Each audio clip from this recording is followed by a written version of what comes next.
Hi guys!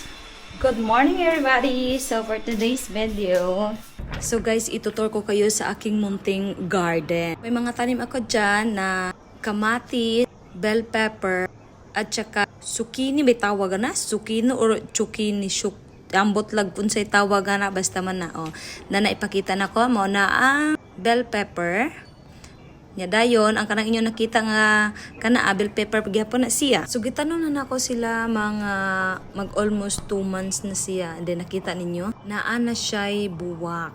So naaday ko na sayod sa akong pagtanom ani, kinahanglan di ay ang pinakaunang buwak niya, kinahanglan di ay nga tangtangon siya. Nga naman, nakonig si Kuya Kim. Nahanglan nimo tangtangon ang unang buwak sa imong gitanom, bisag unsang kunong tanuma, pwede nimo siya unang tanom, nagkabulol-bulol na tayo yun sa mani. Nahanglan nimo tangtangon ang unang buwak para daw mas modaghan ang mga buwak or ang protein. Char! Na ano naman tayo na, nag-scientist na ni Day. So, sa dihang dapita, tanawa, di ba, na ako gikuha, nindot taon ta siya ba, pero ako siyang gitangtag kay first nga flower jud siya. So, ang kanang mga soil nga naade ha, pinalit jud na namo kay wala man tay kana ang kayutaan. May giingon nga wala tay yuta pero naatay yuta. Ambot kung siya tawag ang hinampak. Pero nakita ninyo ang ako kiniwa jud siya. Jod. Dayon, ari na ta sa akong camera. So gahapon, samtang wala mo ko'y trabaho gapon, nagpungko-pungko ko di sa sopa, manakita kong upat ka birds. O, di ba English yun. Decide ko nga ay, i-set up na ko ang camera na ko dire ay para makatake kog picture anang mga langgam. Sige, og lupad-lupad. Anyways guys, so may kamera ko nga Z8 na ako'y lens nga 180 to 600. Pang kuan jud siya ba, pang malayuan or tsaka na ang pang animals jud siya ba. Char! Katulad ng mga crocodile. Char!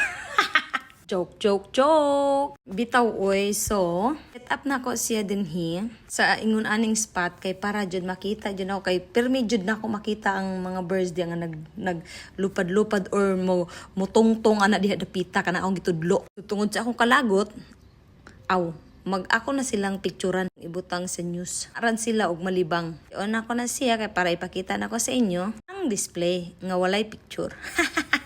Huwag kang mag-alala bay. Pinupokus ko lang yan. Kay para makita nyo talaga kung saan banda yan. Kita kayo ng red. Dyan yan dapat ang nakapokus. At alam ko dyan din yan yung birds. Hindi naman yan dyan. Ma-adjust mo naman yan. A-adjustin mo lang.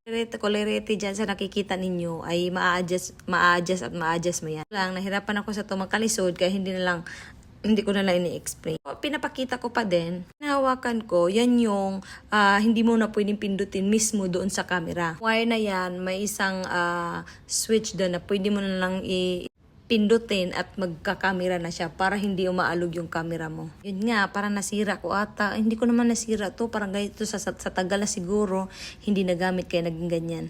Pero huwag kayong mag-alala, gagamitin natin yung camera. Sayang naman yung switch kung hindi gagamitin, di ba? Pagkakataong ito, kinlose ko muna kasi wala man akong kitang bird. Yang lens sa labas, o di ba? Sobrang kita talaga. Unbelievable, char, babe. Because of that, gi-close na ko siya kay murag lisod yung kistanan. Pwede din mo siya pag once na mahibaw kag makabalo kag na-lock na siya kay pwede din mo siya bisa pag unsa mo gidabira di gini makuha. Pag imong tuyok di gini makuha as pasta lang, nakalak na siya. Sa kong stress, nikaon sa ko og watermelon. Ba, pangpatanggal ng stress. Tang nagkaon ko, si Rosita, yung tagawalis namin, di ba nagtatrabaho na siya samtang kumakain. Pero sinusundan ko pa din siya kung saan siya pupunta. Hindi ko na kailangan magwalis-walis dyan kasi nandyan lagi si Rosita.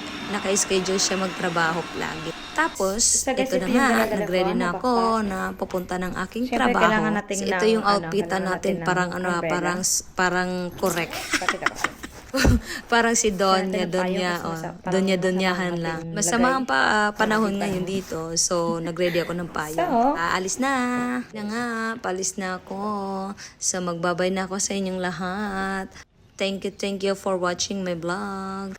Ingat kayo palagi. Sana igabayan tayo lahat ng Panginoon. Bye guys!